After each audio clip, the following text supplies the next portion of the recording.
My son was diagnosed with ADHD when he was 7.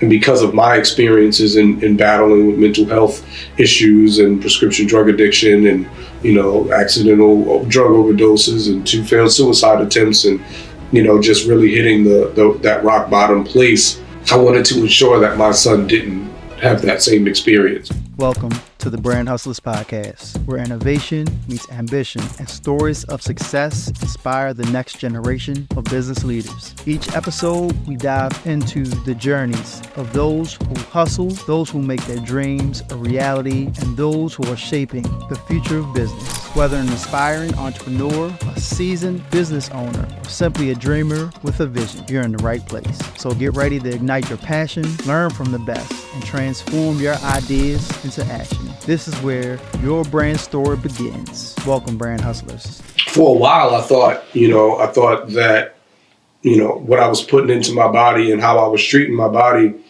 contributed significantly to it. And what I've come to realize in this journey of mental health, this journey of healing, and ultimately addiction recovery was that the foundation of my mental health challenges are a culmination of trauma, right? You can look at studies that have been conducted on people that come from communities that we grew up in, and we have a higher rate of PTSD, anxiety, depression, a higher rate for us than people coming back from the military, right? When you look at societal standards, the primary reason is oppression, right? It's easier to accept a mental health diagnosis from someone who was fighting for the country versus someone who's just struggling to survive, right? And so I think, I don't think anything happens by circumstance. I don't believe in coincidences. I believe in divinity. And so I think I had to push my body to a certain level in order for my mind to catch up, right? Because for me, I used fitness as an escape mechanism, right? Like I was able to channel any anger, frustration, trauma, anything. I was able to channel that into the gym, right? And when working out became work and I was not treating my body well, I was consuming, 1,500 milligrams of caffeine every day, right? I was taking testosterone boosters. I was doing all of these things that actually shifted and altered my biochemistry that then made something like a panic disorder become prevalent. Right. And so that was the foundation, right? And, that was the perceived foundation. What really was the foundation was the fact that, I was raised by a single mother. Even though I went to Sudbrook and all of these other things, I grew up on Park Heights and Wiley Avenue. My father was addicted to heroin. I was molested at 7, right? Like I didn't have a stable home, until I was in elementary school. My mother, we would live from, as she would call it, pillow to post, right? Just trying to figure out where we were going to be. And so, then growing up in an environment full of poverty, violence, experiencing just this deprivation, and then being in schools that were dominated by people who didn't look like me. And so that was my introduction to being other, right? Recognizing that other people viewed my blackness as something, as a strike against me, really having to find these ways to self-identify my own value and purpose. I found mechanisms that allowed me to escape until I wasn't able to escape anymore, right? And that was, the panic attacks, the constant hospitalizations, the sleeping in my car, in the emergency room parking lot. That was the moment where I wasn't able to escape from it anymore. That escalated quickly. There's a lot of stuff that I didn't had absolutely no idea that transpired. And I would say I don't want to say crazy because like now I think that there is starting to be a little bit more awareness of, the mental health, the anxiety, and actually trying to address it. Of course, I dropped, of course, that you're the owner of Equitea, and kind of, briefly, gave me an overview of it. But let's kind of hop over to Equitea, because I know my homie, Nanagi isn't going to be here with us long. But Equitea, what is Equitea? I'm gonna let you explain what Equitea is. I got like a brief synopsis of what Equitea is, but you know where it started, you know why it started, and what is Equitea? Yeah, Equitea is It's a functional tea company, right, that prioritizes mental health and self-care. In America, we don't really have a tea culture, right? And tea was one of the practices, that helped me along the lines of my recovery from prescription drug addiction. And so the company really started out of a space of necessity. My son was diagnosed with ADHD when he was 7. And because of my experiences in battling with mental health issues and prescription drug addiction and, accidental drug overdoses and 2 failed suicide attempts and, just really hitting that rock bottom place, I wanted to ensure that my son didn't have that same experience, right? And so, we had done everything from engaging in yoga and meditation practices with him at home. He would come with me to the yoga studio, to pulling him out of traditional schools, putting him into a private online school. We did occupational therapy, we did talk therapy, right? And he was still struggling. And so, during one of his neurologist appointments, I asked, like, what else can we do, right? And she was like, have you ever tried to give him green tea prior to, any big test or his school day? It was, like, no. Like, why would we, right? Like, that ain't something we do. He was 7, 8 at the time. So, the idea was, green tea has a combination of L-theanine, which is an amino acid, which is, helps the brain to calm. And then you have that combination of caffeine, which, gives you that little small burst of energy. But the combination of the two would create a calm focus, especially for a person who struggles with ADHD. And so the idea was that it would mimic the experience of Adderall, but without the risk of dependency or any potential negative side effects. Right. And so we were like, okay, seems easy enough. Let's just go out and buy some green tea. And what I quickly realized was that a lot of the teas that were, that are available on shelves in traditional retailers are very low quality, very minimal nutritional value, and they taste horribly. And so the mission then became like, okay, how do we find something that's high quality and make it palatable to a 9-year-old? And that was the mission. That's hard. Because right now my son, he's 8, he turns 9. It's just like, if he don't want it, he don't want it. It is like tea, bro. That'll be a whole nother ball game. Trying to. But yeah, if you make it palatable to a 9-year-old, yeah, you, my friend, are a genius. I appreciate the compliment. I will take that. And that was really the foundation. And once we created a blend that he liked and he enjoyed and that actually worked for him, I saw a change and a shift in him academically. I'll never say tea was the end all be all, but it definitely contributed. My wife and I at that point were like, what other things can we solve for as a family? Mm-hmm. And so we had created a multitude of tea blends that we were just drinking as a family, and once I stepped away from my job because of some racial issues that I was dealing with, came up with the brilliant idea to make available to other families what we had created and made available to ours. And that was the foundation of Equitea. Nice. Man, that name is genius, dog. It's just like, it's genius. Like, I was like, bro, like, how do you get that? Like, how is that even still available? Like, yeah, man, that was genius. Like, equity, equality, and well, that's the thing, right? And, like, it's when we think about it, right? Equity and equality are two words that are often thrown around that people believe are equal, but they aren't, right? Mm-hmm. Like, we'll never experience equality. We'd have to burn it down and build it from ground up.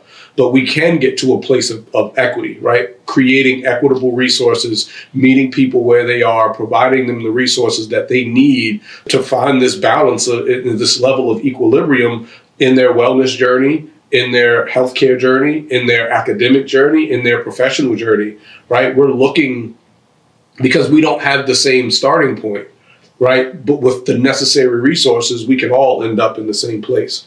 Right. And so I'm looking to democratize the wellness space while also democratizing the beverage space and creating and up-leveling the conversation and resources to mental health, because without that foundation, everything else falters. So you have your friend Nanagi. I keep having to stop saying again. You have your friend Nanagi here, and Come to find out, Nanagi, she represents Baltimore, but she's from DC. I had to put that in there. She's from DC. She represents Baltimore to the fullest. But I have not asked Nanagi too much of anything. So I'm not exactly, but I know that you're here to, I guess, give us I'll say your thoughts on equity. How has equity affected you? Was it? I'll let you. I can cut this. Yeah, of course. I think too, like, one of the things that I think is pertinent is, Nandagi has a mental health story, a journey of her own that she want to share. But I also think it's important to point out that she's not just a friend of mine. She is the founder and creator of a brand and business that during COVID really took care of our community. Okay. And provided something that was not readily available in traditional stores, and really like sacrificed a lot to make it available to those that look like us. And I would love for you to share, the journey and the story of Lord Tush and how it started, the mission, vision, and also like what you did during COVID, because I think that was one of the most selfless acts, and that was how I found out about you, just being that person of service and community.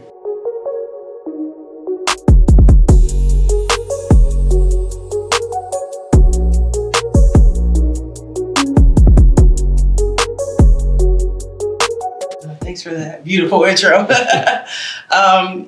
So I'm like the founder of the Lord Company. And under the Lord Company, we have brands like Lord Tush and Asachi. And the goal of Lord Tush, LOR. Like Baltimore, like Little.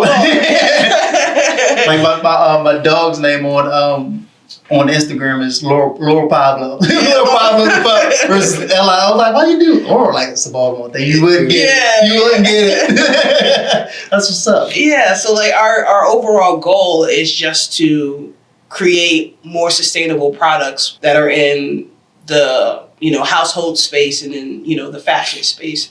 But we started out with Lord Tush, which is bamboo toilet paper. Oh, and okay. So during the pandemic, we were getting ready to launch. We were so excited. We had all the material. We was like, oh yeah, we finna do this. We about to make this company. We about to reach the people we really want to reach. And then everything got shut down. Every grocery store you went to, there was no toilet paper.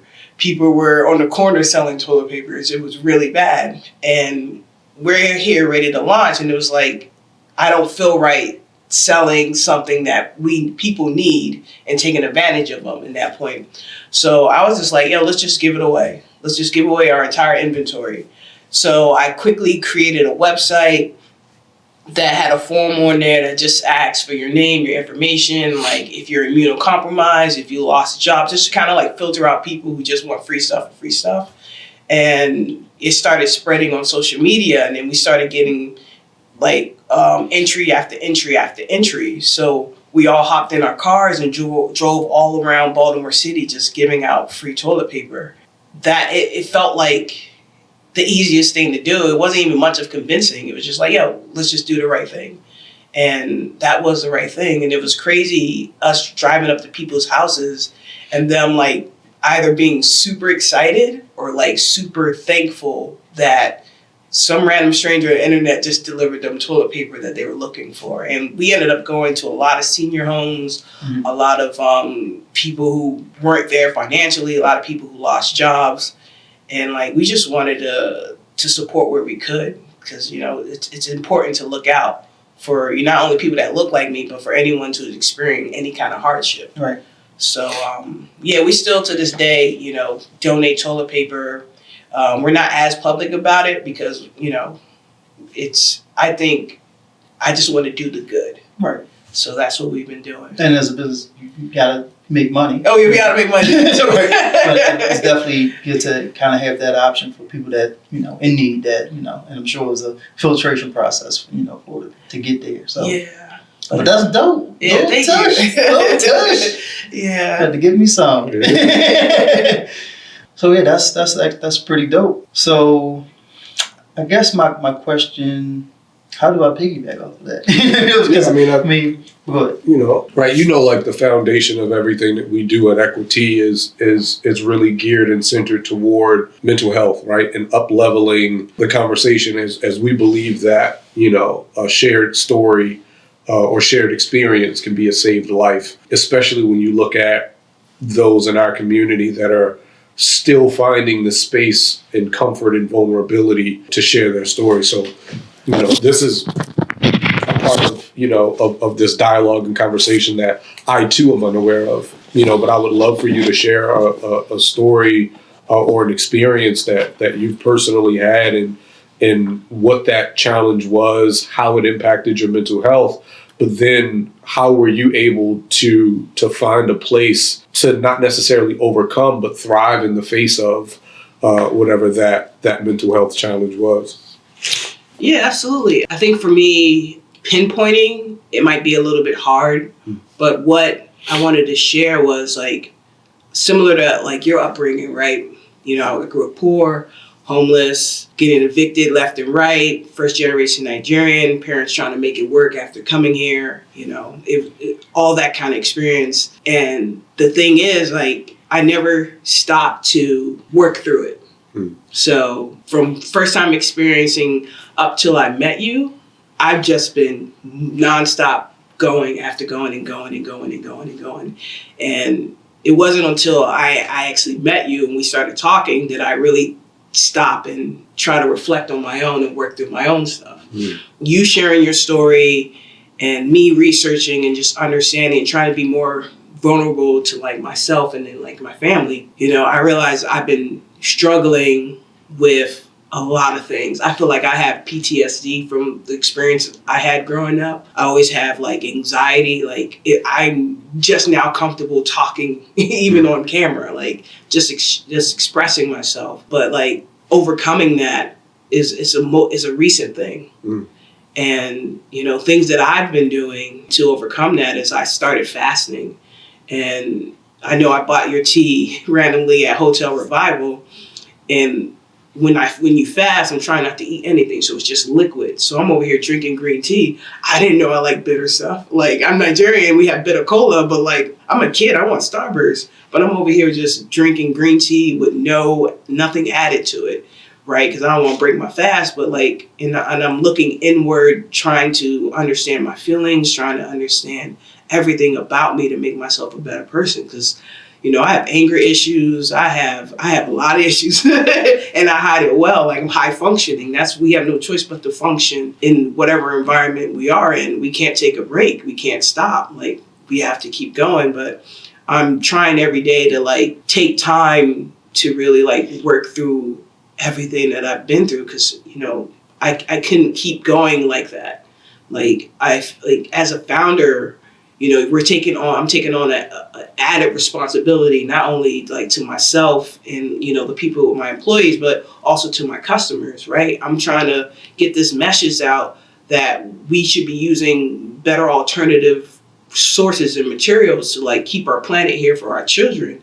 Or I don't know how long this is gonna last, but we're doing good. The ozone's healing. That's go us. That's pretty cool. We're doing it.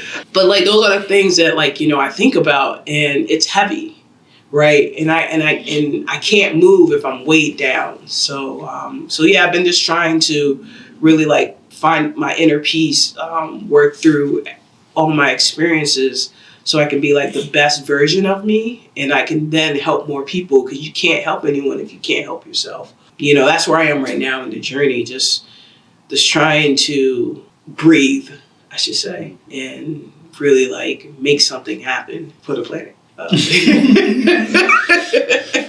amazing. Yeah. So I would say that just knowing like as far as like the constant, you know, for me having the morning rituals and those types of things in this journey, just kind of trying to find that peace. Equitea has become like your go-to. Wake up in the morning, Equitea in your cup. Yeah. Like I even text Quentin photos. Like he said he was sick the other day, and I was like, "Yo, you should drink this drink." Photo of his drink. Hey, bro, let's try this. This new brand I found. This dude, this joint be hooking me up, yo. Like, Yeah, she legit did that. I couldn't help but like, touche. like, yo, this tea is the bomb, yo. You should try it. Especially you sick, you feeling low down. That's what's up. That's what's up. So yeah, I mean, I definitely feel the energy and the transition. So I fast as well.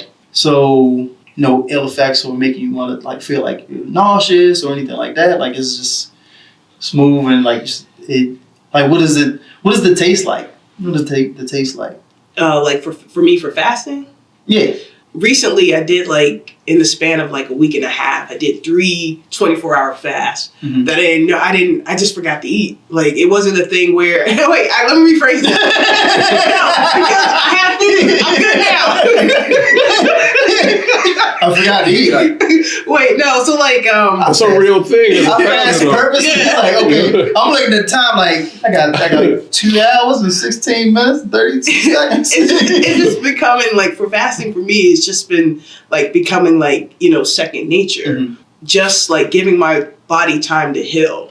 Right, because I have like environmental allergies, I have food allergies, right? So my body is in a constant like state of inflammation, right? So the more I fast, the better it is for my body to reset. So like I'll just since I've been just fasting since November last year, I've just been going and I've been recently just doing like 24-hour fasts at a time. Like I'm aware of the time, but I realized that maybe I've been overeating. Maybe I've been doing things like that's how I've been coping. I've been coping by, just snacking nonstop. And I have an incredible sweet tooth.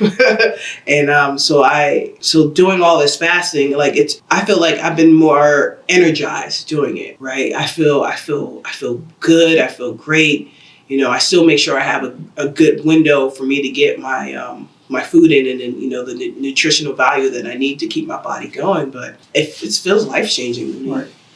It's a funny thing is I've historically fasted, especially like when I got into bodybuilding, so to say. It was the easier thing for me to do to kind of keep those calories kind of at bay. You got all day to eat. It's like, oh man, I'm gonna snack on this, snack on that. Versus like when it's time for me to eat, it's like, I want to eat something good. I want to eat something good. You know what I mean? Like, and just it's either like one meal a day or it's going, within a 4-hour window for me.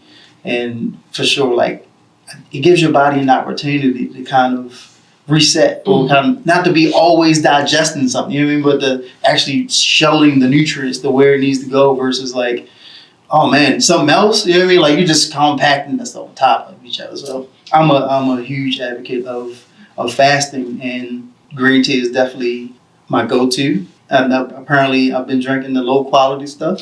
I ain't gonna judge you, bro. It's all good, but man, I got Equitea now, and I'm in full support. So Equitea from here on out. No more Bigelow. Sorry, Bigelow. Peace out. So is this technically Equitea? I mean, this is. See, this is the loose leaf brew. This the real, this the unpackaged Equitea. I appreciate the bougie. Hold on, I need to change hands, so my it was too good, so I'm out. No, so Equitea, we started off as a loose leaf company and realized that there's still an apprehension for a lot of people to make a loose leaf cup of tea. And all of our teas we have a proprietary blend. So, between my wife and I, we've created every blend that we have and that we offer.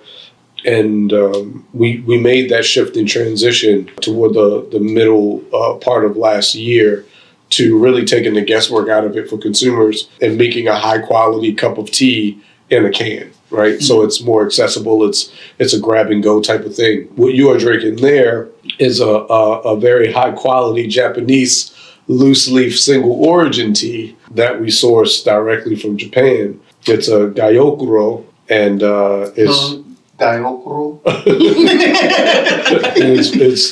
it's a very high quality shade grown, highly nutrient dense, green tea.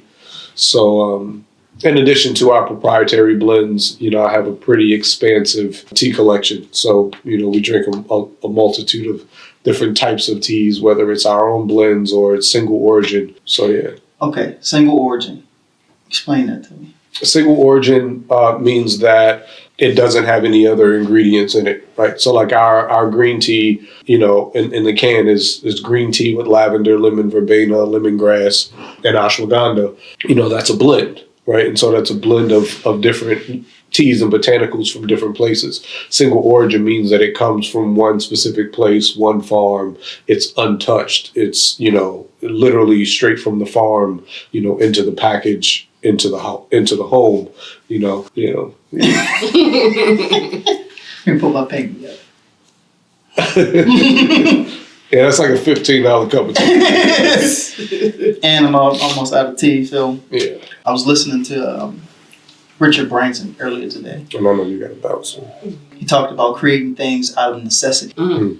He started Virgin Airlines because American Airlines canceled his flight. Like he literally started it in like 20 minutes or something. Like he went to the back, chartered a plane, and all the people that was on the flight that canceled booked them for the flight and started Virgin Airlines. I'm like, wow. But for you to create this tea company out of the necessity of getting the top quality products, the top quality resources and products for your son, to take the edge off of. A lot of times we put so many of these processed products in our bodies, and people don't realize we are all hormonal creatures, and if you can't read it, your body can't recognize it. You know what I mean? So it's one of those things where it's like, let's say a computer, like you're putting a code into your body in which it doesn't recognize. So, I grew up acneic skin. I grew up with, or even as far as like, let's say weight, for instance, like, and that's why I fast as well. Like, I feel as though like a lot of things we've been taught, like, okay, you need to eat breakfast, lunch, and dinner. Like, why do we need to eat breakfast versus eating when you're actually hungry, when your body actually needs the fuel? But it's like, the prescription of 2,000 calories a month. For who? Like, I'm super active. Like 2,000 calories, I'm starving. You know what I mean? And we've trained ourselves to eat all these times. Like, I'm hungry in the morning. No, your body's telling you that you're hungry, when the reality is you've conditioned yourself to fulfill this void, because of a hunger pain. You know what I mean? So I tip my hat off to you for actually taking action on, creating a product and the necessity of creating something that will aid in your son's productivity, and healing and all that. So, amen. Thank you, brother.